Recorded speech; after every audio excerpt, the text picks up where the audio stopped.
Mr. President, Embiid has failed to make it to the conference finals yet again.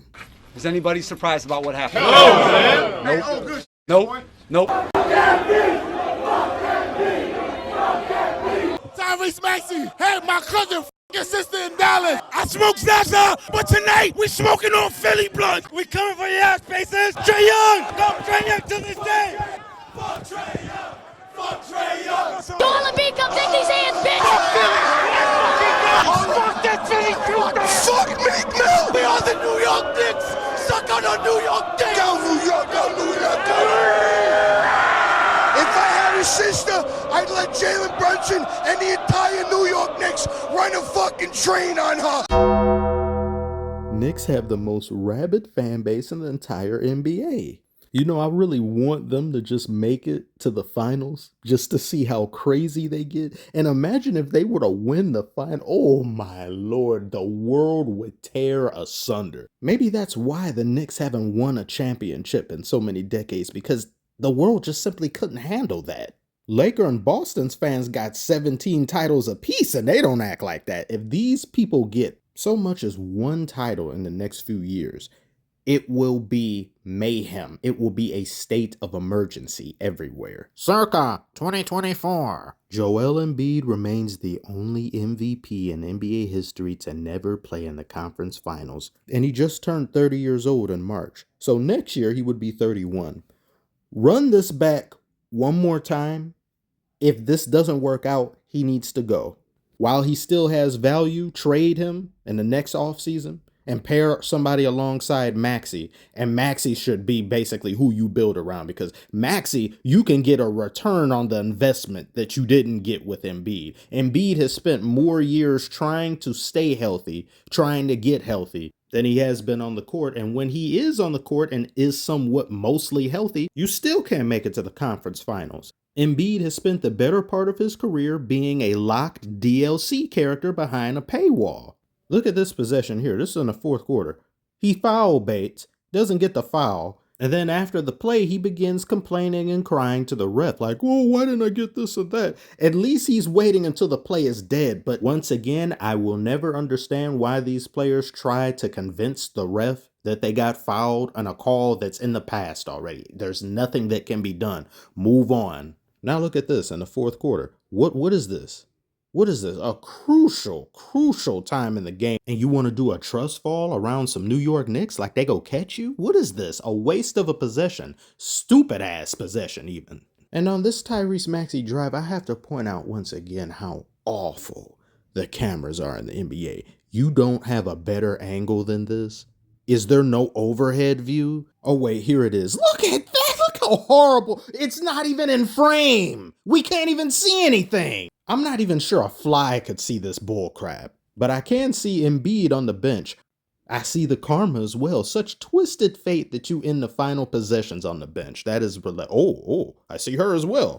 Wait, no I don't. I'm a committed man. Doja's the only one for me.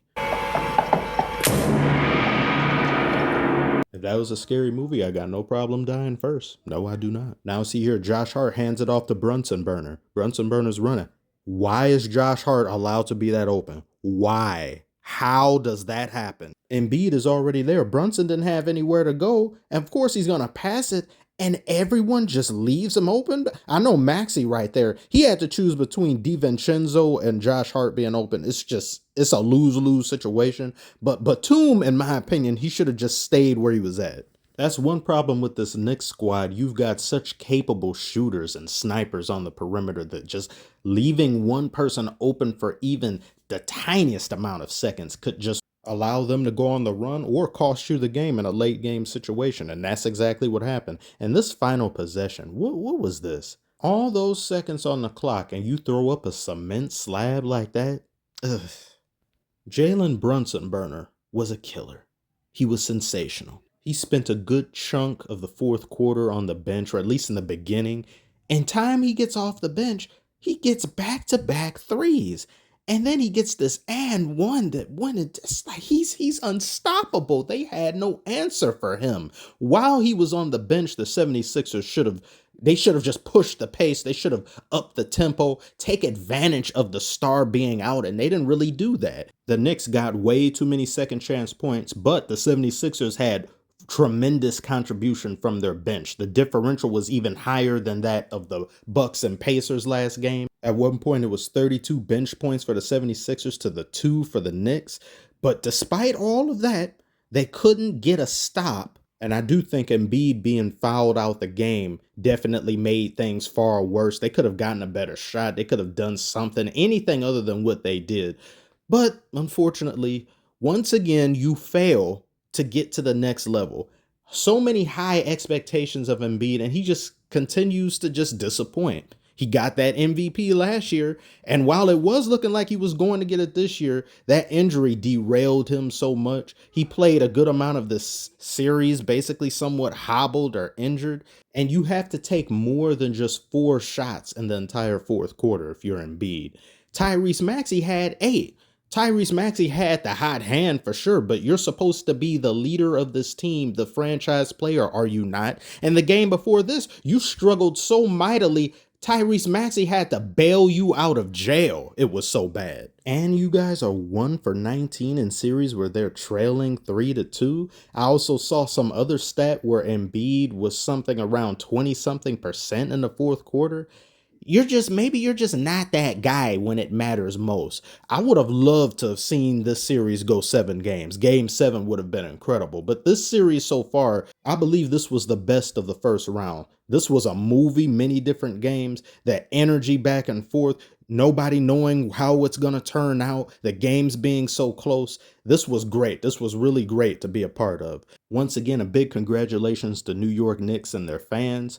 And I want to thank you guys so much for watching. Do tell me below, what did you think about this series? What's been your favorite so far in the first round? Who do you have winning the Knicks and Pacers series? And what do you think the 76ers offseason is going to look like? And is it time to turn the page on Embiid or run it back one more year, as I said?